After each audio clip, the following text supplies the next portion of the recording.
ማንነት ወይ ደግሞ ስለ እኔ እሱን ከሰደባችሁ እስክንድርን ዘመንን ሰድባሉ ምናምን ደረጃ ላይ የሚያስደርስ አይደለም።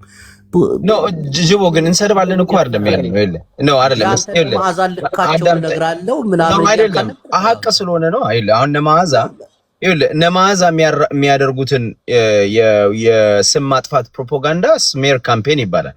የተለመደ ነው ፖለቲካ ውስጥ። ስም ማጥፋት የሰው ልጅ ነፍስ እየጠፋ እኮ የሰው ልጅ ነፍስ እየጠፋ እነሱ ደግሞ ኦብሰስድ ሆነው አዳምጠኝ። እኔ አይደለሁም እኮ የጀመረ ጅቦ እንድታቀው ፈልግ አንደኛ ሚዛናዊ ይሁን። እነዚህ ሰዎች አንድ ሰው ላይ 3 ዓመት ሙሉ ጥርስ ነክሰው አንድ ሰው እስክንድር ነጋ ሲሉ መጀመሪያ የሞራል ልዕልና የላቸውም ነው። እነዚህ ሰዎች ትግሉን ጥለው የወጡ ሰዎች ናቸው። መዓዛ በለው ይልቃል በለው እያንዳንዱ አማራ ነኝ ብሎ ዛሬ ያዙ ይልቀቁኝ የሚለው ትግል ከሀገር ቤት ነው የወጣው። ልክ ጥይቱ ሲተኮስ እስክንድርስ ጥይቱ ሲተኮስ ሀገር ቤት ነው የገባው።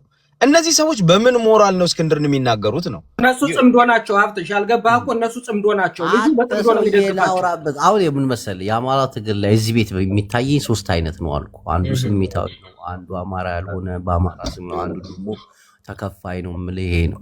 አሁን በዚህ ሰዓት ፍጹም ማንም ምንም ቢያወራ በተለይ በአማራ አሁን ባለው ላይ ህፃናቶች በሚደፈሩበት ሰዓት እናቶች በጣም አሰቃቂ በሆነበት ሰዓት ላይ ያንን በደል ዓለም እንዲያቀው መስራት ሲገባ ፍጹም ሌላ ነገር ማሰብ ማቆም ሲገባችሁ እከሌ እንዲህ ብሎ እከሌ የሆነ ቡና እየጠጡ እናቶቻችን ቁጭ ብለን የሚያሙት አይነት ሀሜትን መስማት ምናምን አይነት ነገር ይሄ ደግሞ ምንድነው ደንታ አይሰጥም። አንዳንዱ አማራ አይደለም አንዳንዱ እየተከፋ አሁን ይኸውልህ ምን መሰለህ ጅቦ አሁን ይሄ ምን መሰለህ የሚሆነው ዝም ብለህ ሌብሉን የማውረድ